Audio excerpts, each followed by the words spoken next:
When it comes to home insurance, Geico works for you. And since I'm the Geico Gecko, I work for you too. Hey, Gecko, can you sing my son a lullaby? You got it, Doug. Rock-a-bye, baby, in the treetop. When the wind blows, the cradle will rock. When the bough breaks, don't worry at all, because Geico did all the home insurance shopping for your dad and your mum and found the right coverage for you all.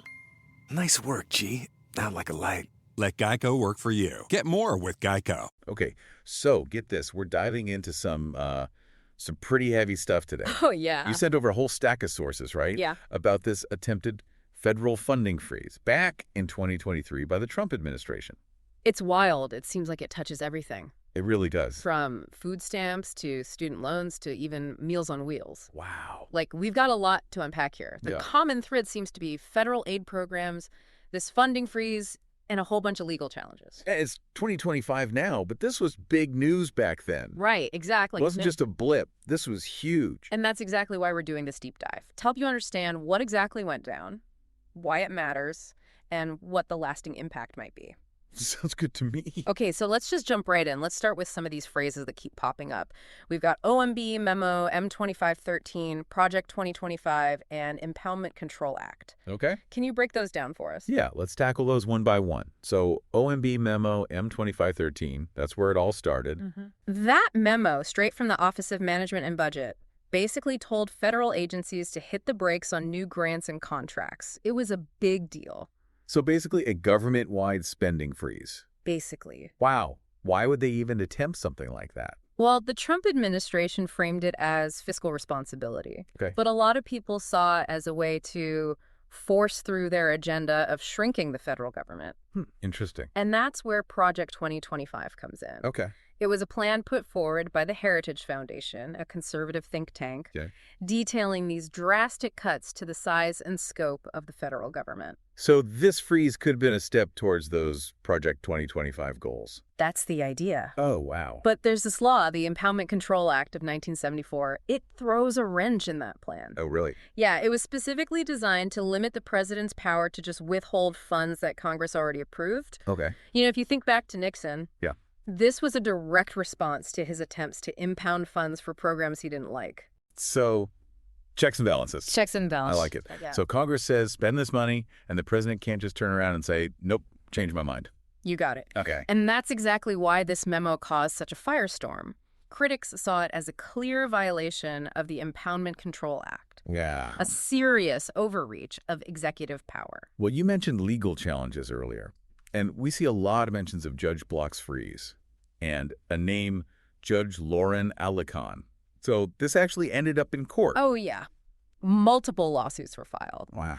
And Judge Alicorn's ruling was the big one. They declared the freeze unlawful, blocked it. It was a huge victory for those who opposed it, and it put a hard stop to the Trump administration's plan. So, okay, we've got this memo, this court battle, this big conservative agenda looming in the background. But let's get down to, like, brass tacks here. Who was actually impacted by this freeze? We're talking about SNP benefits, Medicaid, student loans, Pell Grants, federal housing assistance. Everything was thrown into a state of uncertainty. So wait, so this wasn't just some, like, political chess match. Oh, no, no, no. We're talking about people potentially losing access to food. Absolutely. Healthcare, education, housing, the essentials. Yeah, you're reading between the lines perfectly. And remember, these programs aren't just random government initiatives. They often serve the most vulnerable among us. Right. Families struggling to make ends meet, seniors who rely on Meals on Wheels. Oh, wow. People with disabilities who depend on Medicaid for healthcare. It was a scary time for a lot of people. It's not just numbers on a spreadsheet. It's people's lives. Exactly. One snippet mentions Medicaid portals down, and we've got quotes from state officials like J.B. Pritzker in Illinois and Letitia James in New York sounding the alarm. What was it like on the ground during all of this? Think utter chaos and confusion. Yeah. States depend heavily on federal funding to run these programs. Yeah. And the sudden freeze caused a logistical nightmare. There were reports of massive delays in processing benefits, jammed phone lines, and people being turned away from services that they desperately needed. One source even mentions food banks being overwhelmed by people suddenly worried about where their next meal is coming from. Yeah. That's heavy. It is. It really hits you in the gut. It does. And this wasn't just some, short-lived glitch. We have reports of people experiencing temporary lapses in benefits, missing rent payments, and delaying medical care because they just couldn't afford it. The stress alone must have been unimaginable. Oh, absolutely. Not knowing if you'll be able to feed your family or keep a roof over your head, that takes a toll. It does. And it makes you question what would have happened if this freeze had gone unchallenged, if Project 2025 had come to fruition. Yeah, exactly. You see, the Trump administration eventually rescinded the freeze. Right. But what happened in the meantime? Did people actually lose access to these essential programs? Well, that's a good question and something that we'll need to look into. There are definitely reports of disruptions and delays. Right. But how widespread that was Yeah. and the lasting impacts, well, that's something we need to examine more closely. It's scary to think about. I mean, even temporary disruptions to these programs Right. can have such a devastating effect on people's lives. Absolutely. And we also have to consider the psychological impact. The fear and uncertainty that this freeze caused, that can have long-lasting consequences as well. That's a really good point. It's something we often overlook when talking about these big policy decisions. Yeah. But the human cost is real. It is. So let's dig into that a little bit more after a quick break. Sounds good to me. We'll be right back. It's hard to fathom the level of disruption this caused, even if it was temporary. But we keep seeing this term, rescission, pop up. Yeah. What does that even mean? Rescission is like hitting the undo button on spending. Congress has already approved. Okay. The president can request it, Okay. but Congress has to give the thumbs up. It's not a common move. So it's more permanent than a freeze. Yeah. Like they're not just delaying the spending, they're trying to completely cancel it. Yeah, that's the gist of it. And the Trump administration tried to use it to permanently axe funding for some of these programs. Mm-hmm. But remember that Impoundment Control Act we talked about? Right. It's all about limiting presidential power when it comes to spending. So did Congress go along with this rescission plan? Nope, not really. They mostly rejected it, which again points to that power struggle between the branches of government. So you mentioned earlier that this wasn't just about budgets, it was a power play. And this Project 2025 seems to be at the heart of it. Can you paint a clearer picture of what they were actually proposing? Project 2025 was basically a roadmap for a dramatically smaller federal government. Okay. We're talking deep cuts to social programs, environmental regulations, even the federal workforce. Pretty radical stuff. Wow, so this attempted aid freeze was maybe just a taste of a much bigger plan. Exactly. This episode needs to be understood within that larger context. It was a calculated move to advance a specific agenda. It's a bit unsettling, isn't it? Yeah. To think that this freeze could have been just the tip of the iceberg? It raises some important questions about the direction some people want to take this country. Yeah, for sure. We've talked a lot about the politics, the legal battles, and the potential for, like, a completely different America. But I keep coming back to the human side of this, those snippets about, Medicaid portals down, families worried about food, seniors missing their Meals on Wheels deliveries. It's easy to get lost in the big picture and forget about the real impact on people's lives. You're absolutely right. We can't lose sight of the fact that behind every policy decision, there are real people whose lives are affected. And these potential cuts weren't just abstract numbers. They represented potential hardship and suffering for millions of Americans. We saw snippets about Meals on Wheels, Head Start, Section 8 housing. These are programs that provide a lifeline for so many. Exactly. And Project 2025 went even further, targeting programs like SNP, Medicaid, and Pell Grants. Wow. Programs millions rely on for food, healthcare, and education. It's hard to even imagine the ripple effect those kinds of cuts would have had. Yeah. And it's important to remember that these programs aren't just handouts. Well, They're investments in people, right. in our communities, in our collective well-being. You've hit the nail on the head. They're a safety net, preventing people from falling through the cracks. They represent the idea that we as a society have a responsibility to take care of each other. This episode makes you appreciate the role of the judiciary. Absolutely. Judge Alicorn stepping in, blocking the freeze. It was a crucial check on executive power. It absolutely was. This episode serves as a reminder that we can't take those checks and balances for granted. We also saw how this story played out in the media. Right. Snippets from conservative outlets praising the freeze as fiscally responsible, Right. while liberal outlets condemned it as an attack on the vulnerable. Yeah, it's a stark reminder of how differently these events can be framed and how important it is to be aware of potential biases. We can't just passively consume information. We need to think critically about what we're reading and hearing. So as consumers of news, how can we make sure we're getting the full picture? Diversify your sources. Don't just stick to your usual outlets. Oh, yeah. Seek out different perspectives, Okay. both domestic and international.